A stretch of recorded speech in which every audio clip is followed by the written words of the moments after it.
Koji je ovo Jel vidite kako su Japanci postali aljkavi? Šta je ovo? Japanci, aljkavost, pogledajte ovo.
Dobar dan, pozdrav svima, dobrodošli na još jednu recenziju. Kao što vidite, nismo na starome mjestu zato što se trenutno tamo izvode nekakvi radovi, pa nam nije baš pogodno tamo snima, pa sam mora naći neku drugu lokaciju.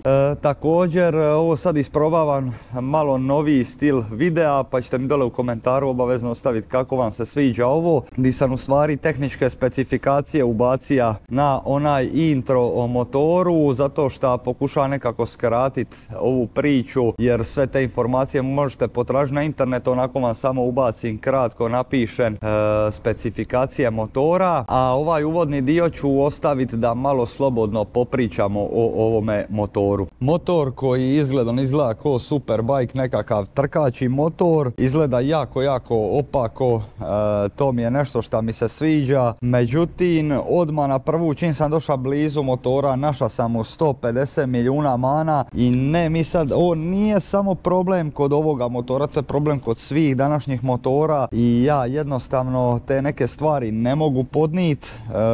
Agregat je jedino što ja zapravo obožavam kod ovoga motora, jer se taj CP2 stvarno, znači crossplane 2 cilindra, pokaza jako dobar, kvalitetan, pouzdan, znači stvarno sve najbolje ocjene za ovaj agregat. Međutim, već su ovdje Japanci postali jako aljkavi.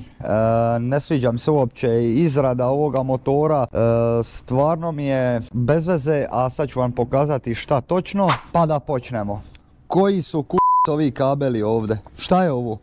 Znači stavili su mi tu nasri instrument table ovdje da prolazi sajela od kumpluga, sajele od gasa, sve su nešto tu zabili u ovi minijaturni kokpit i to me jako nervira. Znači ta aljkavost, kako su to sklopili, nešto nagurali, znači ne, ono da nisi ovo moga negdje staviti dole da se ne vidi, stvarno ne mogu jednostavno to shvatiti, to me jako ljuti.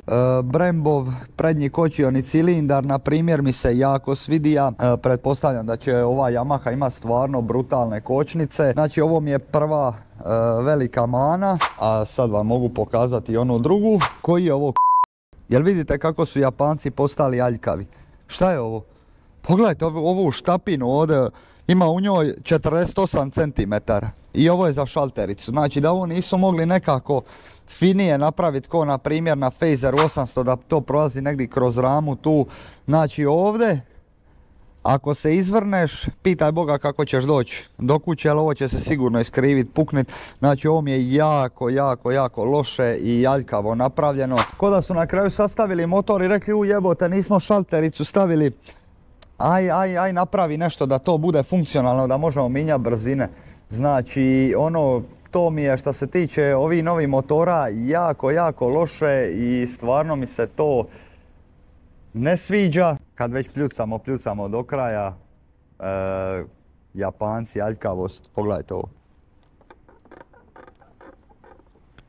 Kinez neće nikad biti ko Japanac, ali vjerujte mi da ovo sve više meni liči na Kinu i ne sviđa mi se to niti malo. Znači šta god uvatiš na motoru škripi, sve to nekako od nekih, kako se to kaže, recikliranih materijala.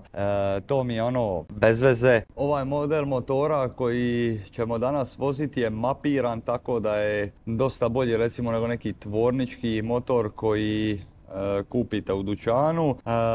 Motor dolazi tvornički sa Kajabinim upside down vilicama koje su podesive. Dakle, jedan štap je za rebound, a drugi štap od vilice za kompresiju. Tako da u ove su stvarno uložili, tu ne mogu ništa reći, Brembo kočioni cilindar. Daleko od toga da je ovo dobar motor, da će on izdržati puno, ali jednostavno ima toliko tih sitnih gluposti, krckanja plastika, kako je to sve nekako umeko napravljeno i to je ono što se meni ne sviđa. Znači, ja sam dosta visok i jednostavno kad stavim noge na motor gore imam osjećaj kao da mi se koljena mogu dotaknuti koliko je uzak, ali to nam može reći da će biti jako ugodan za vožnju, na primjer meni osobno. Ovaj položaj gdje ja stojim, namo reći u nekakvom trkačem položaju, već vidim da će mi vjetar ovdje smetat jer je nekako prenizak prednji kraj, to smo navikli vidjeti kod Yamaha R1, a ja više ne bi pričao. Ja bi da se idemo malo provoziti. Prvo moramo prokomentirati nešto jako važno. Vidjeli ste, evo vam gore, ostavit ću vam link od Yamaha R7. Ne valja, katastrofa! Da, R7 sad vozimo. Od Yamaha R3 položaj je identičan ko na Yamaha R3. Znači doslovno mi pari da je samo druga mašina na motoru, dosta je uzak, osjećam se ko neki gorostas na ovome motoru. Naravno dajem mu to sve na izvrsnoj upravljivosti.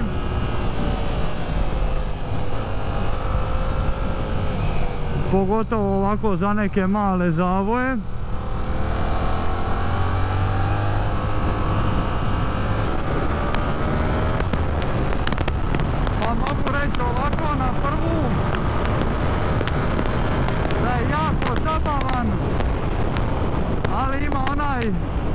Sindrom bolesti dva cilindra i evo, znači nisam se ni počeo voziti, osjećam da mi grije dole kod noge i to mi se nimalo ne sviđa. Položaj, pa je, doslovno je ko na trkačem motoru, tu nema šta reći, zamjerka kao i kod svake meni Yamahe ovako sportaka, gdje je prednji kraj dosta nizak, pa samim time i ovaj vizir. To mi se ne sviđa za visoke ljude, znači ovo je za nekoga manjega, eventualno za žensku zato što je i lagan motor, ali definitivno da imam zaštitu od vjetra ni najmanju i to me nekako malo čak i nervira, ali dobro, šta je tu je, nema veze. Znači čak bi rekao da može vas ispaliti u drugoj brzini na zadnje kolo. Ne može baš, ali odlipi vas definitivno od poda. CP2 agregat definitivno neuništiv i za mene jedan najboljih agregata kojeg je Yamaha u zadnje vrijeme proizvela. I evo vidite, čim ste vi sad dotakli nekakvu brzinu, ne maksimalnu naravno, osjetno se gubi snaga, što je nekako i za očekivati u dva cilindra. Definitivno bilo koji redni četverocilindraš bi ovo doručkovao doslovno, ali da ima taj nekakvi segment di diže odmah na male okretaje, definitivno da. Zaštita od vitra nula, znači teška nula, ali molim vas da uzmete u obzir da ta zaštita od vjetra vridi samo za visoke ljude, znači u prsima ne osjeća ništa, ali zato gore na glavi jednom riječju katastrofu. Znači stvarno je jako loše, baš mi tuče u glavu masu, tako da definitivno nije preporučiv za visoke ljude.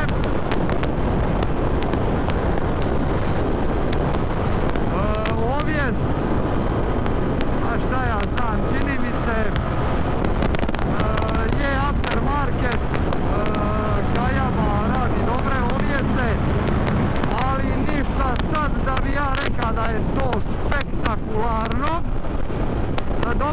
prija rupe definitivno bi se trebao našteliti.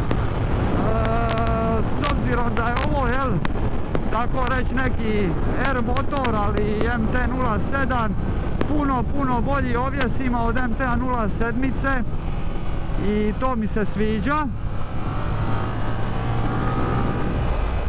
Za ove kratke zavoje znam da će biti fenomenalan. Lipo se vozi, stvarno precizan, jako. Ima ovu izlaznu snagu. Bilo bi lipo i da u osnovnoj opremi ima quick shifter. To bi zlata vridilo, mislim da bi se čuva jako zanimljivo. Ako smo već dobili ovako lipi motorić za nekoga početnika kojemu ovo neće biti nešto spektakularno jako, definitivno zbog svoje brzine ne ulijeva vam toliko lažno povjerenje kao što je to recimo slučaj kod Yamahe MT-07. Ovo je dosta ono staložen motor i pristojan što se toga tiče.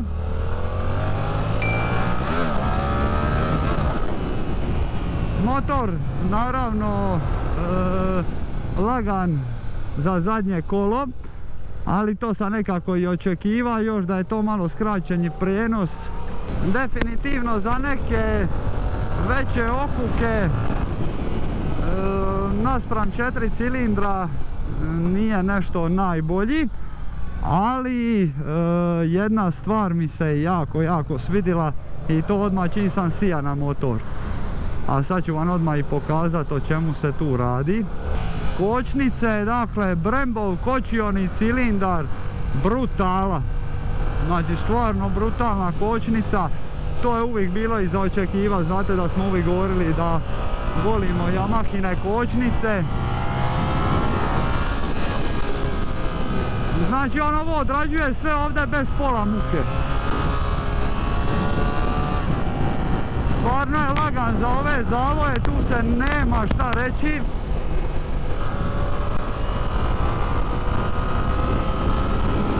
I dosta je stabilan.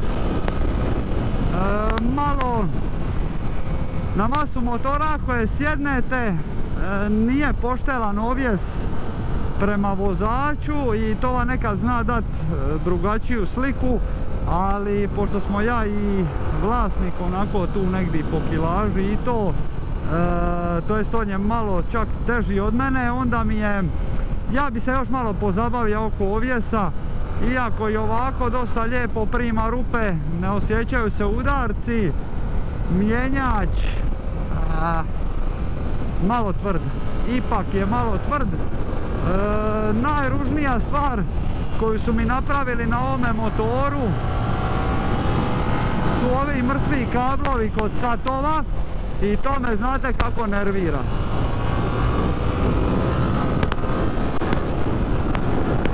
Žaj mi je što nosi R7, jer R7 očekuješ da će to biti nešto ono brutalno, brzo okidat. Zamišljam 4 cilindra, ovdje nemam apsolutno ništa od toga i to mi je malo žao. Međutim, opet motor za nekakvi početni motor i tako dalje, mislim da dosta dobro odrađuje svoj posao, ali mjenjač je malo tvrd, nisam to baš navikao od Yamahe, čak na drugim CP mašinama koje sam vozio nije bilo tako.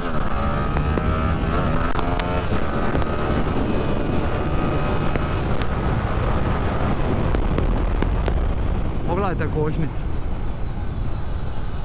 Znači neki sportski motori bi se posramili ovih kočnica koje su abnormalno dobre, a čak nema ni pletena kočiona criva ni ništa, nego Brembova pumpa i to je to. Znači strava. Evo ovo, to je to što sam bija priča. Znači evo odavde mi dolazi velika toplina, znači ono Yamaha ka isvaka grije se abnormalno.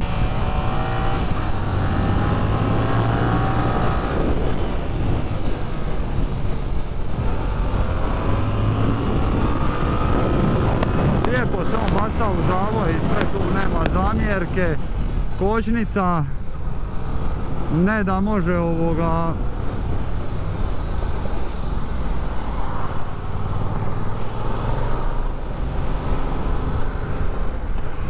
Ovo je bila dobra situacija. I mislim da čak i za stazu, za otići koji put bi bio dosta zabavan dok se ne bi privika.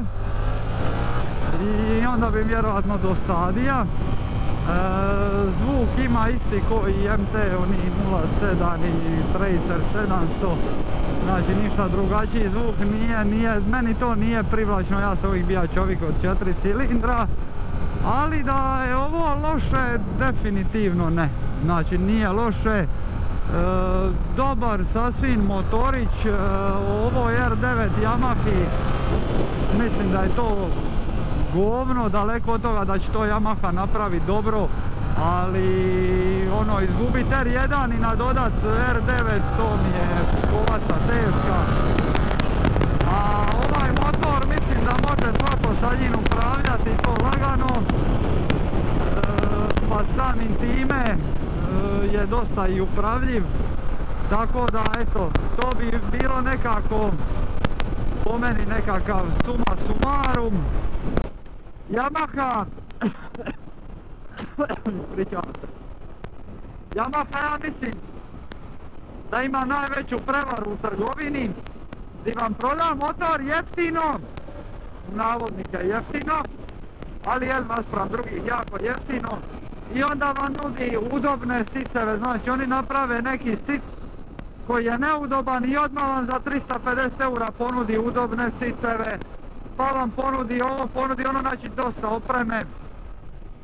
Čak sam gledao za ovi R7 da su se ljudi žalili da nema modova vožnje, da nema traction kontrola.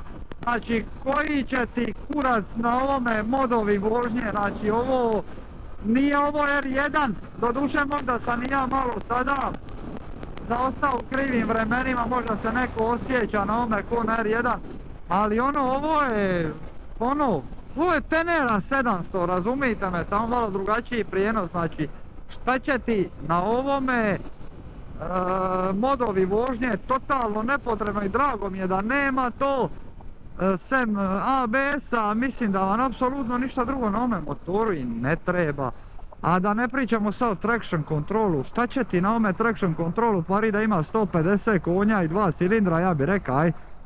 Ali ono, ovo je početnički motor ili možda za nekoga malo naprednijega koji je sad prošao sa 300 kubika, 400, pa neće odmah proći na 4 redna cilindra, nego bi uzeo nešto ovako, idealan. Ali da je ovo nešto spektakularno brzo, stvarno nije i nemate se šta bojati. Meni osobno je jako sličan onom R3 i po gabaritima i po svemu. Ovaj polovni model se cijeni 8000 eura, šta realno pogledajući na ostale motore i koja je ovo godina, mislim da je stvar jasna. Definitivno će se ovo prodat, zato što pogotovo zato što je postalo ograničenje na ovome motoru na 35 kW. Znači moga ići pod A2 kategoriju, ali ono koji MT-07 ista priča, samo onda ne bi mica s mista.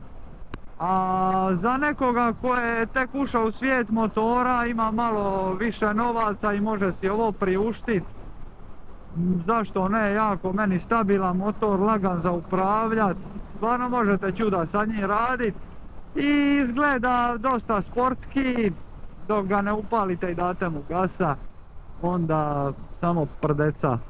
Evo smo došli do kraja i još jedne recenzije sa našom Yamahom R7. Prvo je ovo vrhunski commuter bike. Šta mislim sa time reći? Znači motor se stvarno lagano vozi, voznost mu je, znači vozi se jednako ko Yamaha R3, samo brže. A imate dole u opisu videa i link kad smo testirali Yamahu R3, samo godinu starija od ove R7. Šta se meni ne sviđa, znači R7 Očekivao sam malo više, možda sam previše očekivao i zato nisam toliko na kraju krajeva i zadovoljan. Zvuk, znači ja vam sad ovdje ne pričam o tome kakav zvuk ima iza uspuha, nego zvuk te mašine, jednostavno kad stanete na semafor i kad vas neko pogleda i vi date gasa i jako zvuči neozbiljno. Međutim, jako dugo nismo imali na tržištu apsolutno ništa šta bi udovoljilo nekakvim početnicima koji vole superbike izgled, znači koji vole ovaki trkači motor, jer jednostavno vi nemate šta kupiti, postoji Ninja 400, ali to je 400, znači nije bilo ništa ovako pitomo. I ovo igra jako ulogu mladim vozačima, znači ovo je odličan motor nekome za prvi motor, ovako trkačeg stila, zato što ono možete se zabaviti, ima dosta gasa, a ne morate se bojati kad odvrnete taj gas da će vas lansirati u svemir, agregat neuništiv, znači to mi se jako sviđa, kvaliteta izrade meni osobno je jednaka nuli. Ne samo kod ovoga motora, nego kod svih ovih novih motora. Nema puno struje, to mi je veliki plus. Čak bi rekao da je i udoban položaj sidenja, ali motor ko motor je neudoban, jer Yamaha ipak radi najveće prevare općenito u marketingu motora. Ko što vam prodaju Teneru za 11.500 eura, a vi da bi taj motor uopće bio dobar morate uložiti još 3-4 hiljade eura, znači na siceve, crash barove, na ono masu dodatne opreme, da bi taj motor bio ono što vi zapravo želite od njega. Znači Yamaha vam da jeftino motor i onda vi još kupujete opremu. E sad, ako vi želite ovdje staviti Akrapovića, quick shifter koji bi recimo volio da ima u osnovnoj opremi, znači ne da ga se mora dodatno naručivati, da se uzmu neka udobna sjedala, komfortna, znači masu tih stvari bi bilo dobro da motor već ima u sebi, naravno nema i to mi je najžalije od svega, jer sad ako ja dođem i dan recimo 10.000, 9.000 za novi motor i moram dati još 3.000, 4.000 da bi taj motor bio onakav kakav ja želim, onda se tu već gubi poanta te jeftinoće što zapravo Yamaha i želi napraviti, jer vi ne možete očekivati da su oni sa njemu dole stavili Brembo kočione čeljusti, da su mu stavili Olinsov ovjes, onda bi ta cijena otišla masu gore i onda motor jednostavno ne bi bio toliko lako dostupan i cjenovno prihvatljiv za bilo kojeg vozača. Zaštita od vitra za visokog čovjeka katastrofa. Što se tiče motora na niskim i srednjim okretajima bomba. Visokim okretajima je ok, ali se motor već tamo na 130, 140 osjeća se kako više gubi tu snagu i eksplozivnost, šta recimo kod 4 cilindra nećete nikad osjetiti, ali jako dobar za početnika koji voli izgled sportskog motora i koji želi početi voziti sportski motor. Možete se dobro zabaviti. U zavoj ide stvarno savršeno dobro jer je prelagan za upravljati, znači ko da vozite 300 kubika, već sam ga bio usporedio s Yamaha R3 i naravno završna obrada, finish i ove neke skalamerije što su oni sklopili na kraju mi se uopće ne sviđaju, znači to mi je veliki downside kod ovoga motora, a i kod svih ostalih novih motora, jer izgleda mi kao da su ovo sve sklopili u Kini. Znači ono, amo na brzinu sklepat nešto i to je to. Bilo kako bilo, ja bi završio ovu recenziju sa jednom ocjenom 9 i s ovim motorom možda on izgleda pitomo i nije nešto brz, ali po ovim našim sredinama urbanim gdje se idete recimo provozati s prijateljima, neće vam niko ni sa 600 ni sa 1000 puno pobjeći, zato što ako znaš s ovim upraviti možeš se pratiti sa bilo kime i to uopće nije upitno. Hvala vam lijepo što ste gledali ovaj video, ne zaboravite se pretplatiti na kanal, posjetite ST Moto web shop i pišite mi kako vam se sviđa recenzija, a mi se vidimo sljedeći put. Pozdrav!